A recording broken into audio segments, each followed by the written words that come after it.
Hello বন্ধুরা, কেমন আছো তোমরা সবাই? আশা করছি তোমরা সবাই অনেক ভালো আছো। রিম্পিস ব্লগিং চ্যানেলে তোমাদের সকলকে জানাই স্বাগত। তো আজ হচ্ছে ঝুলন পূর্ণিমা, আর আমি আমার বাক্স থেকে এই ঝুলনগুলোকে বের করে দেখলাম যে এই ঝুলনগুলো দিয়ে আমি কীভাবে আজকে সাজাবো, আর সেটা আমি ভাবছিলাম। তো এই যে দেখতে পাচ্ছ, এই যে ছোটো ছোটো টাইপের ঝুলনগুলো, রিক্সা, তারপরে তোমার এই যে হিপ্পোপটেমাস, ডাইনোসর, আরও অনেক কিছু আছে এখানে। তোমার প্লাস্টিকের গাছ, রেল লাইন, লিলিপুট, সমস্ত কিছু আছে এখানে। তো এগুলো না আমি অনেক ছোটোবেলাতে কিনেছিলাম, অনেক ছোটোতে, যখন আমি তোমার ক্লাস 5-6-এ পড়তাম, সেরকম সময়ে আমি এগুলো কিনেছিলাম। খুব ভালো লাগতো তখন দেখতে। আর আমি দেখতাম আমি যে পাড়াতে আগে থাকতাম সেখানে দেখতাম সবাই আমরা এই যে ছোটো ছোটো সব করে সাজাতাম সমস্ত কিছু, খুবই ভালো লাগতো। তো আজকে আমি বের করে দেখছি যে অনেক কিছু এরকম তোমার একটু ভেঙে টেঙে গেছে। এই যে দেখতে পাচ্ছ ক্যাঙ্গারুর কিন্তু একটা পা নেই। বক যেটা ছিল সেটারও কিন্তু পা ভেঙে গেছিলো। কুকুরটারও কিন্তু একটা পা ভেঙে গেছে। আর এইগুলো হচ্ছে তোমার আমাদের সবাইকার পছন্দ লিলিপুট, দেখতেই পাচ্ছ একদম ছোট্ট ছোট্ট টাইপের কিছু পুতুল। একটা গাছ, প্লাস্টিকের গাছ, সেটাও কিন্তু দুই একটা পাতা ঝরে গেছে। আর এই যে দেখো সাইকেলটা কিন্তু এই যে ভ্যান সাইকেল, এটা মানে ভ্যানের মতো, এটার সাথে কিন্তু আমি জুড়ে দেবো। আর লিলিপুটগুলোকেও আমি তোমার আগে এখানে দিতাম যে কেউ একজন খেলছে। এটা হচ্ছে ছোট্ট একটা বাছুর, আর বাছুরের মাকে একটু দেখি খুঁজে পাওয়া যায় কিনা। তো এই যে দেখো, এটা হচ্ছে গরু, আর এটা ছিল তার হচ্ছে তোমার বাছুর। তো এরকমই টাইপের, মানে একদম ছোটো ছোটো টাইপের জিনিসগুলো দিয়ে আগে আমি ঝুলন খেলতাম, খুবই ভালো লাগতো ঝুলন খেলতে। এই দেখো, এটা হচ্ছে গরু গাড়ি, এটা হচ্ছে হরিণেরও কিন্তু একটা পা কীরকম হয়ে গেছে, ভেঙে গেছে। তো আমি প্রথমে বেছে নিলাম যে কোন কোন জিনিসগুলো আমার ভালো আছে, কোনগুলো ভালো নেই। এটা যে জিরাফের পাটা দেখো কীরকম হয়ে গেছে। তো এগুলো সবই হচ্ছে আমার বাড়ির ইঁদুরের কাজ। ইঁদুরটা এগুলো সব কেটেছে, মানে অনেক দিনের ধরো অযত্নের ফলে এগুলো কীরকম হয়ে গেছে। তো আমি এখন যেটা করবো সেটা হচ্ছে যে এদেরকে আমি একটু ট্রিটমেন্ট করব, এদের আমি একটু চিকিৎসা করব, দেখা যাক চিকিৎসা করে হয় কিনা। এটা হচ্ছে তোমার রাধাকৃষ্ণ। তো এই রাধাকৃষ্ণটাকে আমি কিন্তু মানে ভেঙে গেছিলো, আমি কিন্তু এটাকে হটগুলো দিয়ে চিটিয়ে একটু ঠিকঠাক করে নিয়েছি। এরপর আমি যেটা করবো, এটাকে আমি একটু রং করবো, মানে হলুদ রঙের একটু রং আমি এখানে করে নেবো। আর আমি এখানে যেটা করেছি, দেখো এই যে আমার সব পেশেন্টের চিকিৎসা করা হয়ে গেছে। চিকিৎসা করার পরে কিন্তু তোমাদেরকে একটু দেখায় এদের লুকটা। এই যে এর গলার কাছে কিন্তু তোমার এই যে ছিঁড়ে গেছিলো, নালি ছিঁড়ে গেছিলো, আমি ঠিক করে নিয়েছি। আর এই যে হরিণের পা এখানে আমি তোমার লাগিয়ে নিয়েছি প্লাস্টিকের পা। এই যে দেখো, এই যে পাটা তোমার প্লাস্টিকের পা লাগিয়ে নিয়েছি। আর এই যে তোমার এই যে দেখুন, খুব সুন্দরভাবে কিন্তু এটা দাঁড়াচ্ছে, মানে হরিণটা। এই যে দেখো, এবার কিন্তু হরিণটা খুব সুন্দরভাবে দাঁড়াচ্ছে, ঘোড়াটাও কিন্তু দাঁড়াচ্ছে। ঘোড়ার পায়ে কিন্তু কোনো রকম অসুবিধা ছিল না, গলাতে ছিল। আর এই যে ক্যাঙ্গারুকে আমি তোমার কাঠের পা লাগিয়ে দিয়েছি। কাঠের পা লাগানোর পর কিন্তু ক্যাঙ্গারুটাও আমাদের দাঁড়িয়ে যাচ্ছে। এই যে দেখো, খুব সুন্দরভাবে ক্যাঙ্গারুটা টুক করে দাঁড়িয়ে গেলো, তাই না বলো? আর তোমার এখানে ওই যে জিরাফটা শুয়ে আছে, তো জিরাফটাকে এখন আমি এই যে দেখো, এইটা হচ্ছে এই গরুটারও কিন্তু আমি এখানে তোমার প্লাস্টিকের পা লাগিয়ে দিয়েছি। গরুটাও কিন্তু এখন দাঁড়াচ্ছে। এই গাছটাকেও আমি একটু রিপেয়ার করে নিয়েছি প্লাস্টিকের ইয়ে দিয়ে। তোমার এগুলো সবগুলো কিন্তু আমি করেছি তোমার হট গ্লু দিয়ে।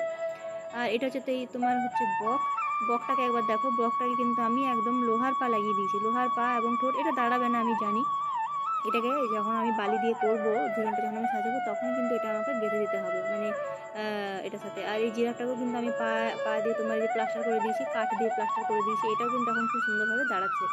তো যে জীবগুলো আমার আগে দাঁড়াচ্ছিল না, যে জন্তুগুলো দাঁড়াচ্ছিল না, এই কুকুরটাকেও দেখো আমি তোমার দুটো পায়ে একটু প্লাস্টিকের পা লাগিয়ে দিয়েছি। কুকুরটাও কিন্তু এখন খুব সুন্দর দাঁড়াচ্ছে। এখন এদের মিটিং চলছে, কে কোথায় দাঁড়াবে, মানে কে কোন পজিশনে আমার ঝুলনটা দাঁড়িয়ে তৈরি করবে সেটা। আর এখানে দেখো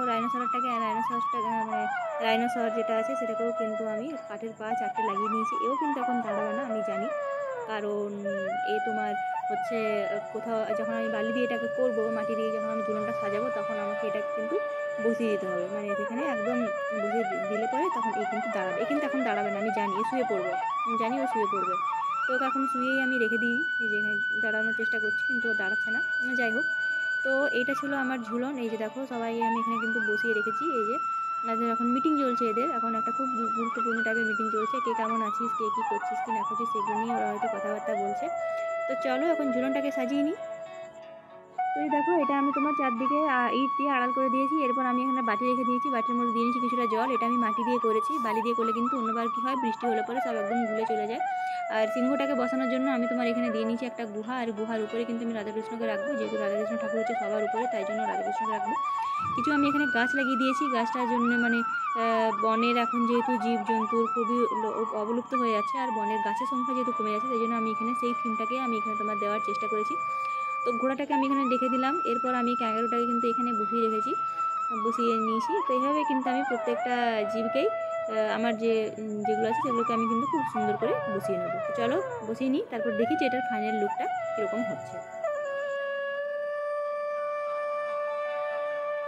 তো দেখো সবাইকে আমি তাড়াতাড়ি একটু করে বসিয়ে দিলাম, আর তোমার হচ্ছে সিংহটাকে আমি ঘরের মধ্যে ঢুকিয়ে নিয়েছি। আর সবাই এখানে কিন্তু আমার জঙ্গলে কিন্তু সবাই একদম জায়গা বলতে জঙ্গল বুকে যেরকম টাইপের ছিল না, যে সবাই একসঙ্গে থাকতো মিলেমিশে থাকতো, এখানেও কিন্তু হচ্ছে সেরকম টাইপের। সবাই কিন্তু খুবই সুখে দুঃখে সবাই একে অপরের সাথী হয়ে থাকে। এরকম টাইপের কিছু না যে ওকে খাবে সেরকম টাইপের কিছু না, সবাই কিন্তু এখানে মিলেমিশে থাকে। আর তোমার রাধাকৃষ্ণ ঠাকুরও আছে এখানে, তো আমি রাধাকৃষ্ণ ঠাকুরকে এখানে তোমার পুজো করে নেবো। আর যেহেতু আমাদের 15ই আগস্ট আজকে, সেই জন্য আমি একটা একদম ছোট্ট মতো পতাকা আমি এখানে তোমার দিয়ে নিয়েছি। আর রাধাকৃষ্ণ ঠাকুরকে আমি এবার একটু পুজো করে নেবো। তো দেখো রাধাকৃষ্ণ ঠাকুরকে আমি কিন্তু ফুল দিয়ে সাজিয়ে নিয়েছি। আর তোমার এখানে দিয়ে নিয়েছি একটা ছোট্ট সাদা রঙের থালা আর গ্লাস দিয়ে নিয়েছি কিছুটা পরিমাণ জল। আর এখানে থালার মধ্যে দিয়ে নিয়েছি ওই যে সাদা থালাটা যেটা করেছি সেখানে দিয়ে নিয়েছি তোমার এই যে নকুলদানা, আর একটা ধূপ আমি এখানে লাগিয়ে নিয়েছি দিয়ে নিয়েছি, মানে আরতি করে দিয়ে নিয়েছি। তো এটা হচ্ছে সন্ধ্যের লুক, দেখতেই পাচ্ছ কি হয়েছে, পিঁপড়েগুলো তো একদম অ্যাটাক করে নিয়েছে নকুলদানাগুলোর উপরে, আর রাধাকৃষ্ণ ঠাকুরটাকে কিন্তু উল্টে দিয়েছে। এটা হয়তো হাওয়াতে এটা পড়ে গেছে। তো আমি কিন্তু একটু খুব ভালো করে এটাকে সাজিয়ে নেবো, মানে এটা তো আমাদের ঝুলন এরকমই আছে, তো আমি এটাকে কিন্তু একটু ভালো করে লুক দিয়ে নেবো, যেহেতু ঝুলনটা ধরো একটা ঠাকুর মানে রাধাকৃষ্ণ ঠাকুরেরই একটা অংশ, তো আমি কিন্তু এটাকে একটু লাইটিং করে নেবো। তো চলো করে নিই। তো এই যে দেখো এটা হচ্ছে আমার ঝুলন ঠাকুরের রাত্রেবেলার মুহূর্তটা। তো সবাই মোটামুটি আছে, আমাদের সমস্ত পশু পাখিগুলো এবার তাদের ঘুমানোর পালা। তো আমি একটু ভিডিও করে নিলাম ছোটো থেকে, যেহেতু 15ই আগস্ট তাই জন্য আমি কিন্তু একটা ছোটো থেকে পতাকা এখানে দিয়ে নিয়েছি। আর আমি একটা বাটি ছোট্ট করেছিলাম, সেখানে আমি দিয়েছিলাম তোমার নকুলদানা মানে প্রসাদ হিসেবে, আর এটা দিয়েছিলাম জল। তো জলটাও পশু পাখিগুলো খেয়ে নিয়েছে।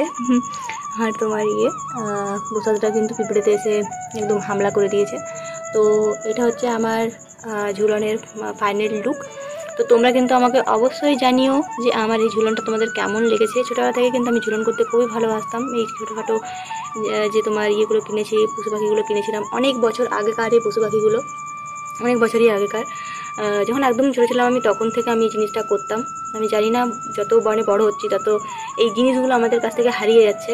তো তাই জন্য আজকেও আমি এই জিনিসটাকে আবার নতুন করে করলাম। আর যেহেতু ঝুলন পূর্ণিমা, তো সবাইকে আমি জানাই ঝুলন পূর্ণিমার অনেক অনেক শুভেচ্ছা। সাথে আজকে স্বাধীনতা দিবস, তাই জন্য তোমাদেরকে জানাচ্ছি।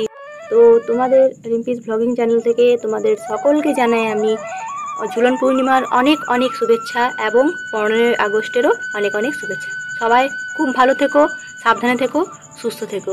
আর আজকের আমার এই ভিডিওটা তোমাদের কেমন লেগেছে অবশ্যই কিন্তু কমেন্ট করে জানিও। এরকমই মজার মজার ভিডিও পাওয়ার জন্য, মজার মজার জিনিস দেখার জন্য কিন্তু আমার চ্যানেলটিকে অবশ্যই সাবস্ক্রাইব করে দিও। বেল আইকনটা প্রেস করে আমার পাশে থাকতে কিন্তু একদম ভুলবে না। আজকের মতো আমি এখানেই বিদায় নিচ্ছি। খুব ভালো থেকো, সুস্থ থেকো। পরে দেখা হবে তোমার সাথে একটা নতুন ভিডিও নিয়ে।